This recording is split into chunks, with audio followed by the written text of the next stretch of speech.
안녕하세요, 이스모입니다. 오늘의 이스모 뉴스 시작하도록 하겠습니다. 한 달 전쯤에 AMD에서 새로운 젠2랑 젠 플러스 CPU를 출시했다는 얘기가 있었어요. 아니, 지금 2026년이잖아요. 지금 젠6가 나온다는 이야기가 있는데 젠2랑 젠 플러스를 새로 출시한다고? 그래서 처음에는 뭔가 산업용 PC라든지 요런 데 사용할 용으로 출시를 하나 이런 생각을 했었거든요. 그런데 짜잔, AMD 젠2의 귀환 라이젠 7 4700 거기에다가 RTX 3050을 탑재해가지고 새로운 데스크탑으로 출시를 했습니다. 뭔가 2026년인데 웅장한 스펙이죠. 라이젠 7 4700 16GB DDR4 메모리 512GB SSD RTX 3050 진짜 뭔가 PC 시장이 거꾸로 가고 있다는 그런 생각이 들죠. 그리고 그거는 실제로 그렇습니다. 요즘 메모리랑 SSD 부족 현상 때문에 전 세계 PC 시장이 작년 대비 5% 감소했다고 해요. 5%라고 하니까 많이 안 줄은 것 같은데 전 세계적인 규모로 5%면은 굉장히 많이 줄은 거죠. 유일하게 맥북 네오만 잘 나가고 있다고 합니다. 어쨌거나 2026년에 젠2가 돌아왔습니다. 가격은 대략 $800라고 해요. 아마존에서 지금 판매 중이라고 합니다. 실제로 아마존 페이지를 가시면 이렇게 판매하고 있는 모습이 보여지죠. 가격은 $800라면 원화로는 120만원 정도 합니다. 뭔가 케이스랑 LED 펜을 달아 놓으니까 그럴듯하게 보이기는 하죠. 그래도 넣을 거면은 5000 시리즈라도 넣지 지금 시점에서 4000 시리즈를 넣는 건 조금 그렇다고 봅니다. 어쨌든 요런 스펙의 PC를 신제품 데스크탑이라고 해서 팔고 있는 것 자체가 지금 PC 시장의 현 주소를 보여주고 있는 거라고 보여집니다. 그래서 전 세계 PC 시장이 5% 감소했다고 하죠. 근데 알아두셔야 될 게 있어요. 지금 메모리랑 SSD가 이렇게 된 게 작년 하반기부터 이렇게 된 거였거든요. 그러니까 작년 상반기 때는 별 문제가 없었어요. 근데 올해 그리고 내년 확실하진 않지만 더더욱 가격이 올라갈 거란 얘기가 있거든요. 그럼 실제로 올해나 내년을 보면은 이거보다 더 떨어질 가능성도 있다고 보셔야 됩니다. 이쪽에 보시면은 레노버가 마이너스 2%,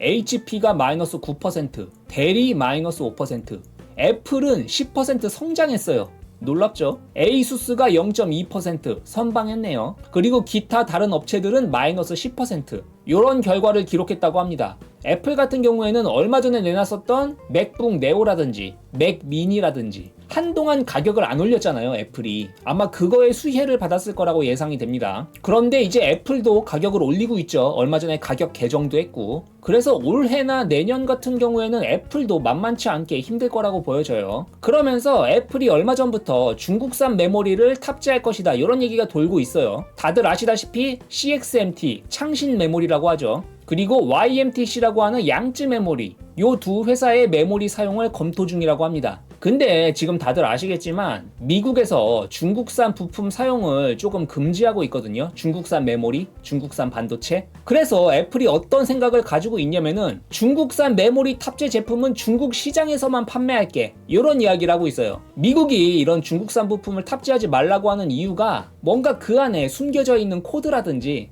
뭐 백도어라든지 이런 걸 의심하고 있잖아요. 그런데 사실 그거는 핑계고 중국의 발전을 억제시키려는 이런 계획이 있다 이런 얘기도 있고. 어쨌거나 그런데 중국에서만 판매할게 이러면은 조금 빠져나갈 수 있는 구멍이 있지 않을까 이렇게 예상이 되죠. 왜냐면은 미국이 화웨이를 금지했지만 실제로 화웨이가 미국에서 판매를 못하는 거지 중국에서는 잘 팔고 있죠. 그런 것처럼 애플도 중국산 메모리를 탑재한 거는 중국에서만 팔게 뭐 이런 식으로 빠져나가려는 게 아닐까 이런 생각이 되기도 합니다. 혹자는 이런 말도 해요. 이거는 다 쇼다. 삼성, 마이크론, 하이닉스 이런 기업이랑 좀 더 유리한 딜을 하려고 중국산 메모리를 탑재하려는 약간 페이크를 주고 있는 거다 이런 얘기를 하기도 해요. 그런데 실제로는 이 CXMT 메모리가 삼성이나 하이닉스에 비해서 그렇게 싸지가 않다고 해요. 실제로 훨씬 싸다면은 뭐 검토를 해도 상관이 없는데 우리도 싸게 안 팔 건데 이런 얘기를 하고 있다고 해요. 그래서 약간 협상 카드로 이용하려는 게 아닐까 이런 생각도 들고 현재는 그런 상황인 것 같습니다. 그러면서 다양한 메인보드 업체들도 중국 메모리 테스트를 지금 하고 있습니다.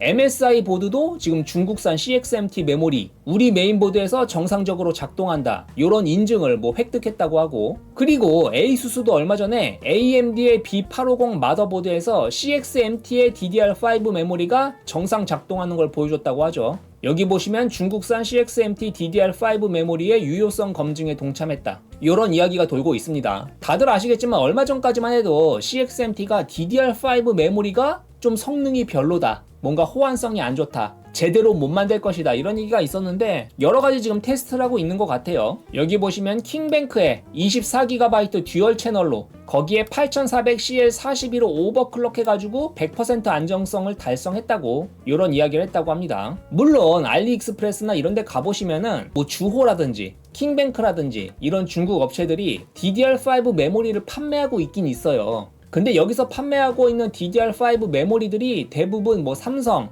하이닉스, 마이크론 이런 거를 채용하고 있는 경우가 많거든요. 그런데 중국산 CXMT 메모리가 정상적으로 잘 작동한다고 하면은 조금 저렴한 PC를 구성하실 분들은 이 CXMT 메모리도 한번 검토해 보실 수가 있겠죠. 물론 싸게 나온다는 전제하에. 지금 메모리 가격이 너무 비싸니까. 물론 MSI나 ASUS나 CXMT 메모리가 제대로 돌아간다 이런 얘기를 하고 있지만 공식 지원 리스트에는 올라가지 못했다고 합니다. 요거는 조금 더 시간을 두고 지켜봐야지 될 것 같아요. 그 다음 뉴스입니다. 엔비디아 재팬과 세가, 소닉의 세가 아시죠? 여기가 회사 설립한 지 30주년이 된다고 합니다. 근데 문제는 그때 젠슨 황이 참석할 예정이라고 해요. 아키하바라에서 소규모 팬 이벤트를 준비하고 있다고 합니다. 그때 RTX 5090을 증정하는 이벤트도 있을 거라고 해요. 언제 올 거냐? 7월 15일에 올 거라고 합니다. 근데 다들 아시겠지만 젠슨 황이 그냥 세가 이벤트 하려고 일본에 올 리가 없잖아요. 아마 일본 온 김에 뭐 키옥시아를 방문한다든가 뭐 쿠마모토에 있는 TSMC 공장 거기를 방문한다든가 뭐 이런 일이 있지 않을까 이렇게 한번 예상을 해봅니다. 아니면은 뭐 도요타랑 만나가지고 뭐 자율주행이라든지 이런 거에 관련된 이야기를 한다던가 뭐 이런 일이 있지 않을까 생각돼요. 그래서 혹시 일본 주식이나 이런 거 갖고 계신 분들은 조금 주목하시면 좋을 것 같습니다. 그 다음 뉴스입니다. 아이폰 18 프로 관련된 소식인데 아이폰 18 프로가 전작보다도 상당히 두꺼워질 거란 얘기가 있습니다.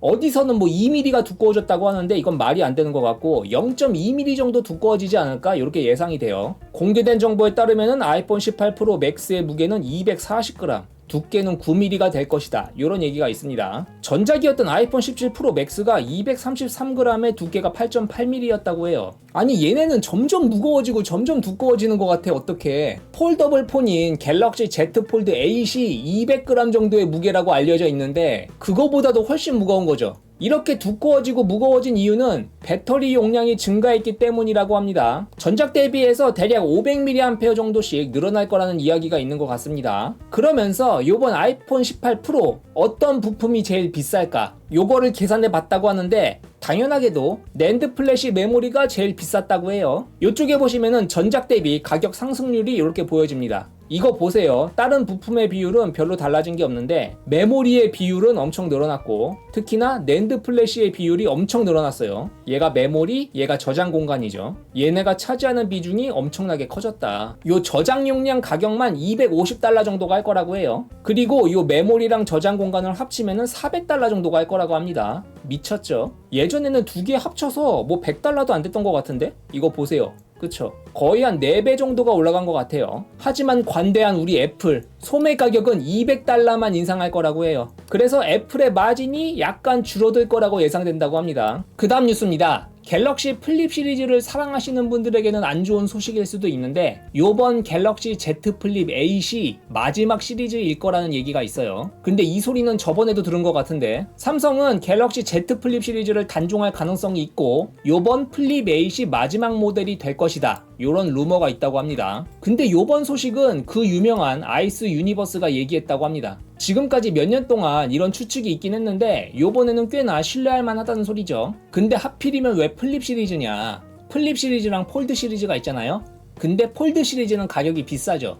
플립 시리즈는 싸고. 그래서 똑같이 메모리 가격이랑 낸드 플래시 가격이 올라도 Z 플립은 가격이 워낙 쌌기 때문에 훨씬 많이 올라간 것처럼 보이죠. 근데 폴드 시리즈는 원래 가격이 좀 비싸가지고 가격이 좀 올라도 티가 덜 나. 약간 이런 느낌? 그치만 어쨌건 올해까지는 나온다는 말이잖아요. 실제로 나올지 안 나올지는 내년에 가봐야지 알 수 있겠죠, 우리는. 그래서 플립 시리즈를 사랑하시는 분들은 올해에는 반드시 구매를 하시는 게 좋을 것 같습니다. 마지막 플립이 될 수도 있으니까. 그 다음 뉴스입니다. 갤럭시 S26 시리즈가 한국에서 판매 기록을 경신했다고 합니다. 근데 여기에는 좀 함정이 있죠. 갤럭시 S26 시리즈가 초반에 사전 예약 구매를 했을 때는 기세가 굉장히 좋았어요. 왜냐면 뭐 메모리 가격도 올라간다고 하고 앞으로 가격이 더 올라갈 거다 이런 얘기가 있으니까 사람들이 막 구매를 했단 말이에요. 그래서 초반에는 기세가 좋았는데 그러다가 판매량이 쭉 떨어졌어요. 안 팔렸어. 그랬더니 얼마 전부터 할인을 엄청나게 때리기 시작합니다. 보시면은 뭐 갤럭시 S26 울트라 같은 거 체감가 130만원 막 이렇게 된단 말이에요. 그래서 가격이 확 내려가니까 사람들이 막 몰려가서 구매를 하기 시작했죠. 그래서 저처럼 사전 예약 구매로 구매한 사람은 좀 속이 쓰리긴 하지만 더군다나 요즘 삼성전자 고객 감사 축제 너네 메모리로 돈 많이 벌었다며 국민에게 환원해 뭐 이런 얘기가 도니까 약간 세일 같은 것도 하고 구매 금액의 20%를 디지털 상품권 형태로 돌려주기도 하고 이러면서 구매가 많이 늘어났다. 더군다나 다음번 갤럭시 S27 시리즈 가격이 엄청나게 올라갈 거다 이런 얘기도 있죠. 그래서 미리 사두자 이런 사람들도 있는 것 같아요. 어쨌든 보시면은 지금은 가격이 싸니까 그래서 잘 팔리고 있는 것 같긴 한데 약간 뭔가 씁쓸한 그런 기분이 들긴 합니다. 그 다음 뉴스입니다. 샤오미의 레드미 노트 17 시리즈 출시일과 디자인이 공개됐다고 합니다. 중국에서는 7월 14일에 출시될 예정이라고 해요. 디자인은 이렇게 생겼다고 합니다. 이렇게 생겼다고 하는데 뭔가 디자인이 아이폰 17이랑 유사하다고 느껴지지 않으십니까? 프로세서는 스냅드래곤 6 젠 5가 들어갈 거라고 해요. 그리고 배터리가 9000mAh가 들어갈 거라고 합니다. 미친 거 아닌가? 무슨 스마트폰에다가 보조 배터리를 집어넣었어요. 9000mAh? 진짜 2, 3일은 그냥 가겠는데? 레드미 노트 17 프로에 9000mAh 배터리가 탑재될 것이 확인되었다. 거기에다가 배터리 교체 정책도 있다고 해요. 4년 안에 배터리가 80% 미만으로 떨어지면은 무료로 배터리를 교체해 준다고 합니다.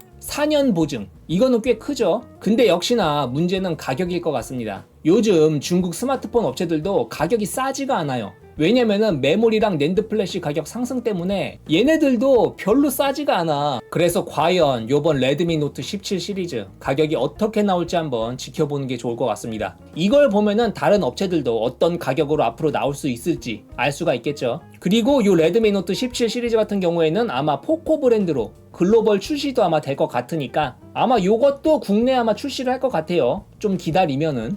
오늘의 이스몬 뉴스는 여기까지였습니다. 요즘 날씨가 장난이 아니죠. 막 비가 왔다가 물난리가 났다가 엄청 덥다가 왔다 갔다 하는데 오늘 날씨도 어떨지 모르겠어요. 우산 꼭 잘 챙기시고 그리고 오늘 금요일인데 한 주간 수고 많으셨습니다. 이번 영상이 도움이 되셨으면 유튜브 구독, 좋아요 눌러주시면 감사하겠습니다.